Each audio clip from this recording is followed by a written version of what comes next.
Kekasih Tuhan, pesan firman pada hari ini dan besok adalah merupakan saduran dari message yang disampaikan oleh Dr. Jonathan David berkaitan dengan firman hikmat untuk saat ini dalam kita menghadapi pandemi coronavirus atau COVID-19. Pandanglah krisis ini dengan sudut pandang yang seharusnya.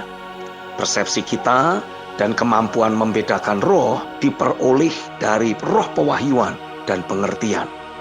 Kita akan menerima pewahyuan dari Tuhan secara langsung. Untuk menerima pewahyuan dari Tuhan, kita harus mendengar apa yang Tuhan katakan mengenai hal ini. Roh pengertian akan menolong kita menafsirkan apa yang Tuhan katakan.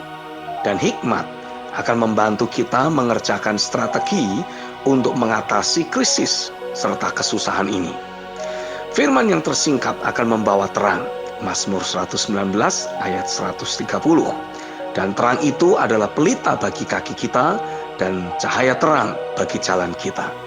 Mazmur 119 ayat yang ke-105.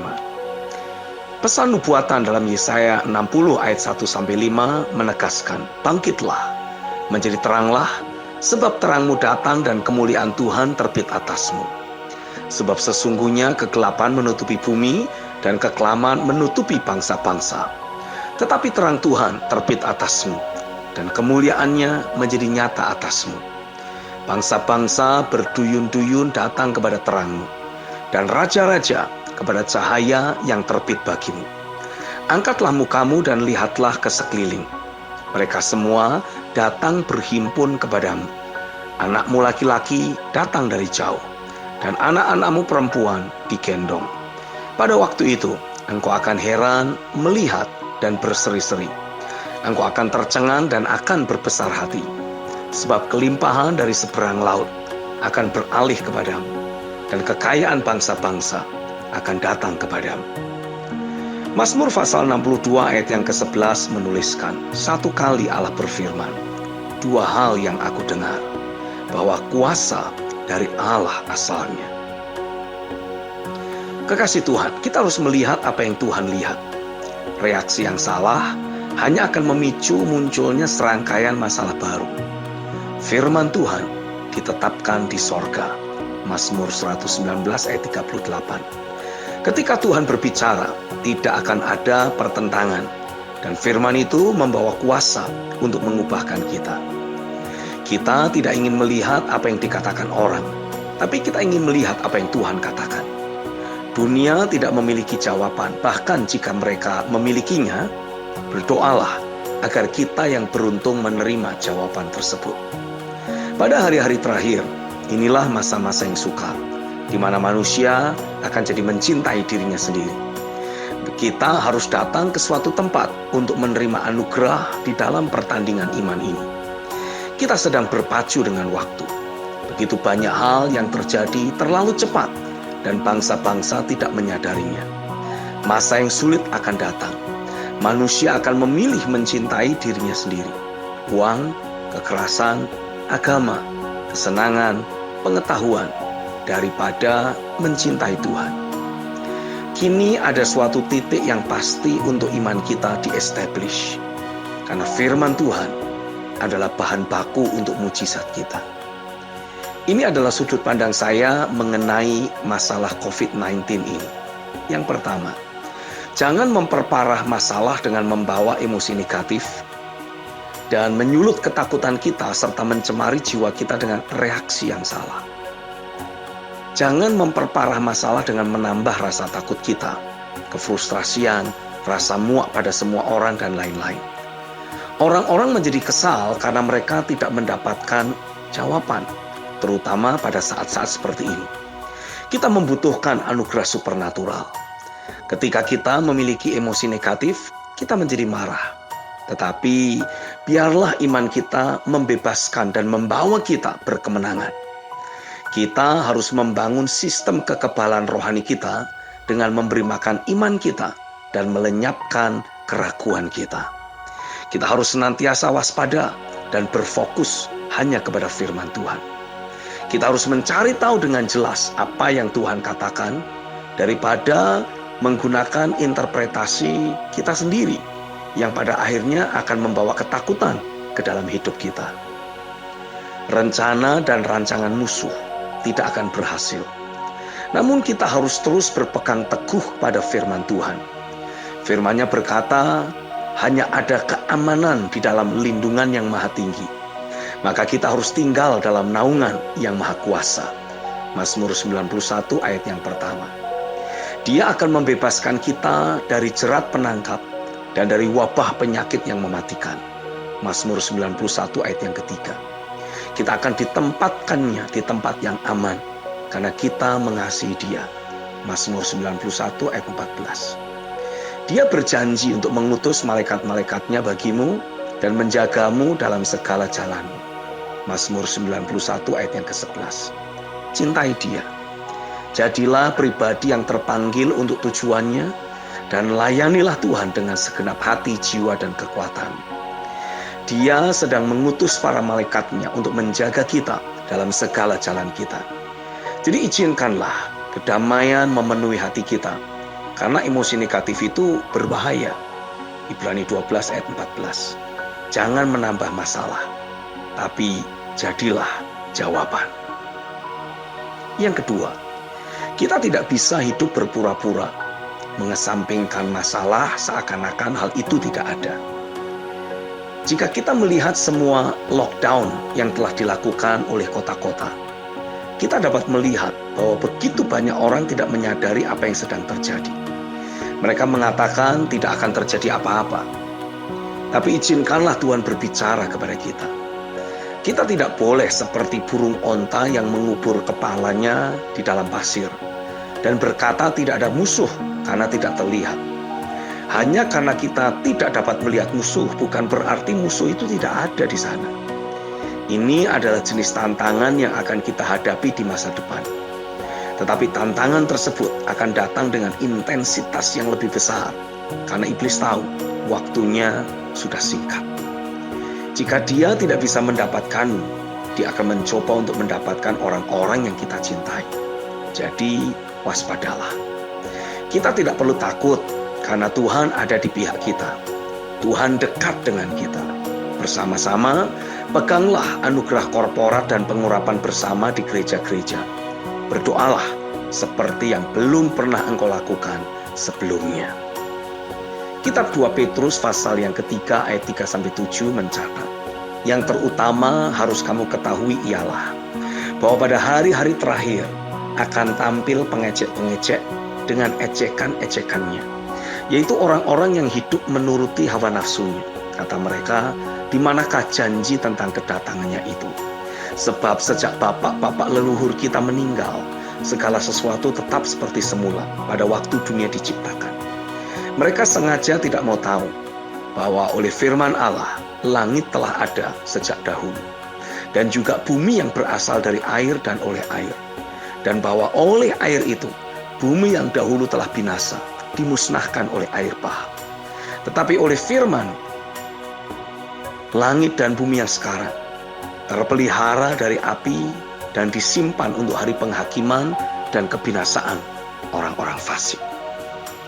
Yang ketiga, jangan membesar-besarkan masalah dan berspekulasi serta tertipu oleh semua teori konspirasi dan berbagai kontroversi. Kitab 2 Tesalonika pasal 2 ayat yang ke-2-4 mencatat, supaya kamu jangan lekas bingung dan gelisah, baik oleh ilham roh maupun oleh pemberitaan atau surat yang dikatakan dari kami, seolah-olah hari Tuhan telah tiba. Janganlah kamu memberi dirimu disesatkan orang dengan cara bagaimanapun juga. Sebab sebelum hari itu, haruslah datang dahulu murtad, dan haruslah dinyatakan dahulu manusia durhaka yang harus binasa, yaitu lawan yang meninggikan diri di atas segala yang disebut atau yang disembah sebagai Allah. Bahkan ia duduk di bait Allah dan mau menyatakan diri sebagai Allah. Sedangkan dalam kitab 2 Tesalonika 2 ayat yang ke-9-12 dituliskan, kedatangan si pendurhaka itu adalah pekerjaan iblis dan akan disertai rupa-rupa perbuatan ajaib, tanda-tanda dan mujizat-mujizat palsu. Dengan rupa-rupa tipu daya jahat terhadap orang-orang yang harus binasa, karena mereka tidak menerima dan mengasihi kebenaran yang dapat menyelamatkan mereka. Dan itulah sebabnya Allah mendatangkan kesesatan atas mereka yang menyebabkan mereka percaya akan dusta, supaya dihukum semua orang yang tidak percaya akan kebenaran dan yang suka kejahatan. Tuhan memberi kita anugerah supernatural pada saat ini. Kita membutuhkan hikmat dan kebijaksanaan saat-saat ini. Dia sedang membawa kita untuk betul-betul mengetahui yang mana Tuhan dan yang mana yang bukan dari Tuhan. Orang yang membesar-besarkan masalah seringkali disebabkan karena orang tersebut sedang meyakini suatu kebohongan atau penipuan. Posisi rohani dan kunci-kunci kerajaan yang diberikan kepada kita akan menolong kita untuk menaklukkan segala aktivitas setan. Roh kebenaran akan membebaskan kita dari semua perbuatan kita.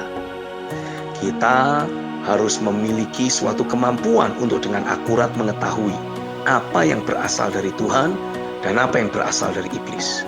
Internet memiliki terlalu banyak kebohongan, tapi Tuhan telah mengirimkan perintah untuk menahan segala pekerjaan kuasa kegelapan.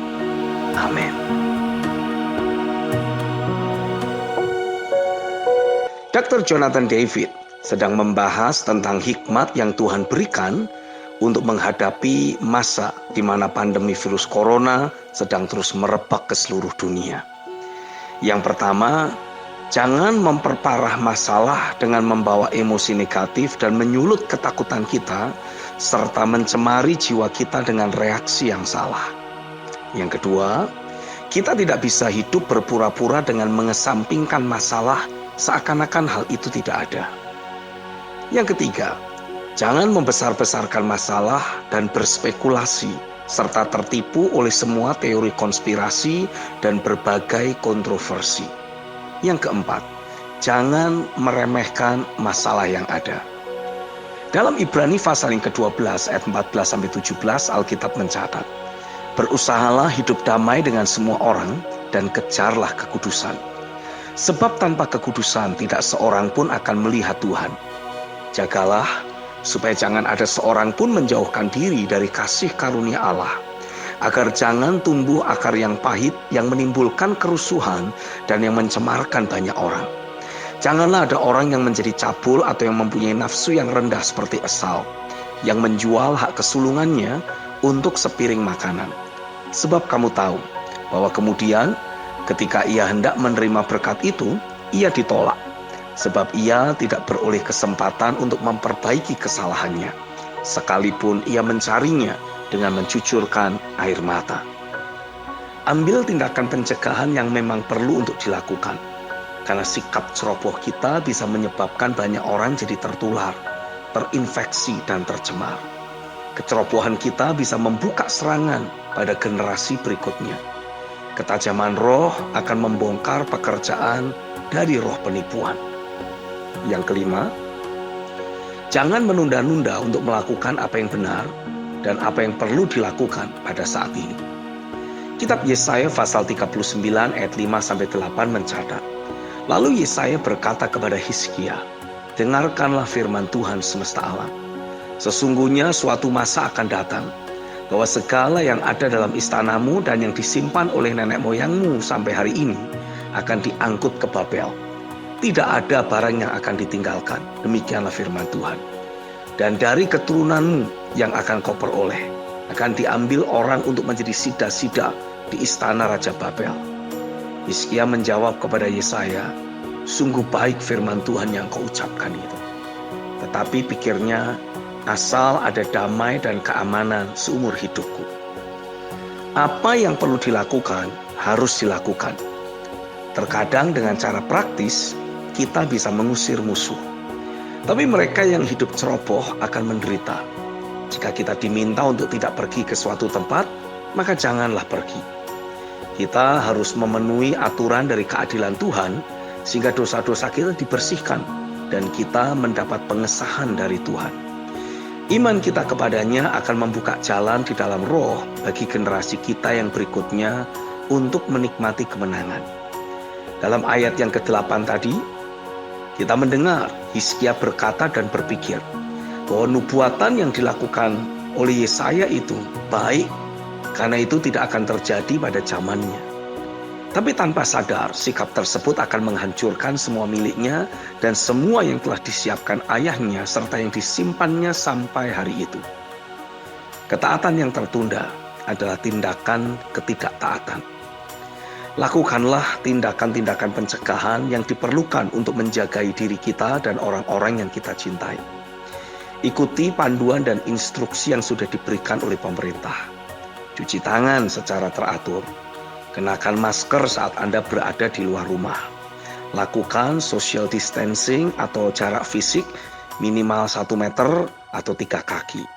Tetap di rumah sebisa mungkin, kecuali benar-benar diperlukan. Dan bangunlah sistem imun tubuh Anda sendiri. Singkirkan rasa takut yang selama ini kita miliki dengan menguatkan manusia roh kita, sehingga bangkit keberanian untuk menyelesaikan kehendak Tuhan. Yang keenam, kita tidak memiliki masalah untuk diselesaikan, tapi kita memiliki keputusan untuk dibuat. Putuskan untuk berdiri teguh pada firman yang telah kita terima dari Tuhan. Teruslah waspada dan rajin-rajinlah berdoa.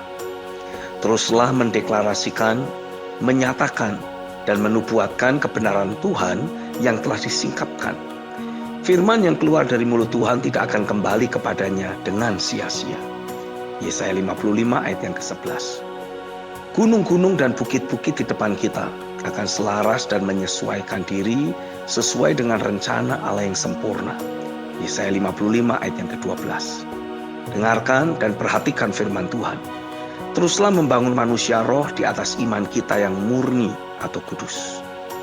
Yang ketujuh, lakukan pembaharuan pikiran kita untuk dapat melihat suatu kemungkinan dan dapat melihat hal-hal yang mustahil berubah menjadi sesuatu yang mungkin. Ketika kita melihat yang tidak kasat mata melalui mata iman, kita dapat melakukan hal-hal yang mustahil melalui kuasa roh. Fokuskan pikiranmu pada hal-hal yang dari roh, dan engkau pun akan terbang dengan sayap Raja Walinya. Karena batu-batu yang dilemparkan kepada kita akan kita jadikan sebagai batu loncatan bagi kita untuk naik ke level yang berikutnya. Pikirkan kesempatan-kesempatan untuk kita dapat bangkit berbuat hal yang baik. Tuhan menggoncang segala sesuatu yang bisa digoncangkan, tetapi Dia juga akan memberi kita jalan keluar dari segala kegoncangan yang ada. Yang kedelapan, di setiap masalah akan selalu ada rentang waktu yang terbatas. Firman profetik akan memberi masa kadaluarsa terhadap pekerjaan iblis. Inilah waktu promosi, dan Tuhan ingin melihat sikap kita. Masa-masa sulit selalu ada batasnya, tetapi orang-orang yang tangguh akan tetap bertahan sampai akhir. Ketika keadaan menjadi sulit, yang tangguh akan terus bertahan. Ketakutan akan merasakan rasa takut. Keraguan akan menghancurkan dirinya sendiri. Teror akan diteror, dan kematian akan mati. Yang kesembilan, Tuhan akan mengurus hal yang engkau alami, dan bagianmu adalah mengurus bagaimana engkau melewatinya. Seringkali Tuhan membiarkan badai mengamuk, tetapi Dia menenangkan orang-orang kudusnya dengan kuasa dan kedamaiannya. Suatu ujian dari Tuhan akan memunculkan yang terbaik dari diri kita, namun tekanan dari si jahat hanya akan memunculkan keburukan dari diri kita. Engkau harus menjadi pribadi yang lebih baik dan bukan menjadi pahit karena penderitaan ini. Dan jika engkau ikut ambil bagian dalam penderitaannya, engkau juga akan mengambil bagian dalam kemuliaannya. Karena seekor elang yang bisa terbang tinggi tidak akan pernah khawatir untuk menyeberangi suatu jembatan. Amin.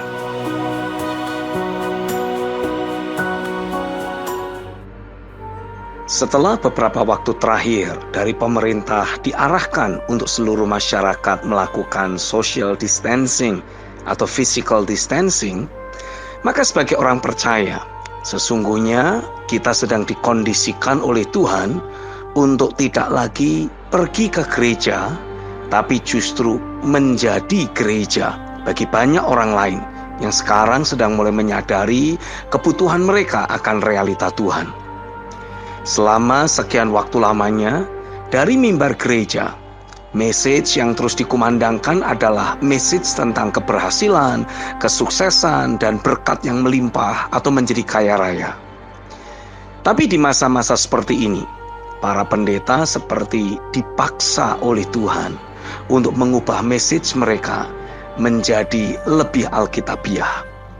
Mereka harus mulai kembali berbicara tentang iman, tentang hidup dalam kebergantungan kepada Tuhan, tentang melayani sesama dan tidak menjadi egois dengan hanya mengejar kesuksesan pribadi, dan berbagai message yang lainnya. Di masa-masa seperti ini, apa yang memang sudah kita bangun dalam hidup kita akan berfungsi menjadi perahu penyelamat kita masing-masing. Itu sebabnya saya kembali menyerukan kepada kita semua, pastikan ketika Tuhan memberikan firman-Nya, kita segera meresponi firman tersebut secara agresif. Imajinasikan firman tersebut, perkatakan dengan intonasi dan kata-kata yang mampu meyakinkan diri kita sendiri, sehingga batin kita jadi berkobar-kobar. Itulah tanda bahwa nature dari firman mulai terinjeksi masuk ke dalam kehidupan kita dan memunculkan reaksi perubahan di dalam hidup kita. Itulah ciri yang menandakan bahwa tanda meterai Tuhan ada di dahi kita. Wahyu pasal 7 dan Wahyu pasal 9. Adanya tanda meterai di dahi berbicara tentang adanya firman Tuhan yang terus bekerja dalam pikiran dan hati kita adalah merupakan satu-satunya jaminan yang bisa menegaskan bahwa kita pasti akan diluputkan oleh Tuhan dari berbagai manifestasi dibukanya pintu lubang jurang maut maupun manifestasi dari para belalang yang memiliki kuasa seperti seekor kalajengking. Wahyu 9 ayat 1-4. Dengan adanya jaminan dari Tuhan, maka dapat dipastikan diri kita sendiri aman. Tetapi sebagai gerejanya di bumi ini, kita dipanggil untuk menggembalakan bangsa-bangsa. Justru di saat seperti inilah, kala bangsa-bangsa sedang diliputi kegelapan yang sangat pekat, Tuhan mau kita berfungsi menjadi terangnya yang memberi pengharapan dan arahan bagi mereka yang selama ini dicengkeram oleh kegelapan. Dari mulut kita harus terus keluar kata-kata iman, pengharapan, dan kasih. Karena itulah intisari dari unsur kekristenan yang sesungguhnya. Kitab 1 Korintus pasal 13 ayat 11-13 mencatat, ketika aku kanak-kanak, aku berkata-kata seperti kanak-kanak. Aku merasa seperti kanak-kanak. Aku berpikir seperti kanak-kanak. Sekarang sesudah aku menjadi dewasa, aku meninggalkan sifat kanak-kanak itu. Karena sekarang kita melihat dalam cermin suatu gambaran yang samar-samar. Tetapi nanti kita akan melihat muka dengan muka. Sekarang aku hanya mengenal dengan tidak sempurna. Tapi nanti aku akan mengenal dengan sempurna, seperti aku sendiri dikenal. Demikianlah tinggal ketiga hal ini, yaitu iman, pengharapan, dan kasih. Dan yang paling besar di antaranya ialah kasih. Terlepas dari level rohani di mana kita berada, entah itu masih kanak-kanak rohani ataupun sudah mencapai kedewasaan rohani, di kondisi rohani seperti apapun kita, sedang terus bergumul untuk menemukan jati diri kita, ataupun kita sudah menemukan tujuan hidup kita di dalam Dia. Semua tetap membutuhkan unsur iman, pengharapan, dan kasih. Saya percaya, sebagai gerejanya di bumi ini, Tuhan memanggil kita untuk membagikan iman, pengharapan, dan kasih-Nya kepada orang-orang yang berinteraksi dengan diri kita. Kalaupun tidak bisa kita lakukan secara face to face, lakukanlah segala cara untuk membagikannya. Lakukan video call atau teleponlah seseorang. Broadcast voice note yang Anda buat, apapun juga. Pastikan mereka yang sedang dicengkeram oleh ketakutan kembali menemukan pengharapan di dalam dekapan kasih-Nya. Biar mereka yang sedang merasa tawar hati karena selama ini memang hidup jauh dari Tuhan, melalui interaksi dengan diri kita, mereka kembali menjalani hidup dalam iman. Kitab Roma pasal pertama ayat 17 mencatat, sebab di dalamnya nyata kebenaran Allah yang bertolak dari iman dan memimpin kepada iman, seperti ada tertulis, orang benar akan hidup oleh iman. Sedangkan kitab 1 Yohanes pasal 5 ayat yang keempat mencatat, sebab semua yang lahir dari Allah mengalahkan dunia, dan inilah kemenangan yang mengalahkan dunia, iman kita. Amin. Saya Stephen Agustinus. God bless you. Mari dapatkan renungan harian Pastor Stephen Agustinus yang akan membangkitkan dan menyegarkan roh Anda dengan cara mengetik nama, kota, dan nomor WhatsApp Anda. Kirim ke nomor 0888 6132 106. Kami ulangi di 0888 6132 106. Tuhan itu nyata dan Dia masih terus bekerja.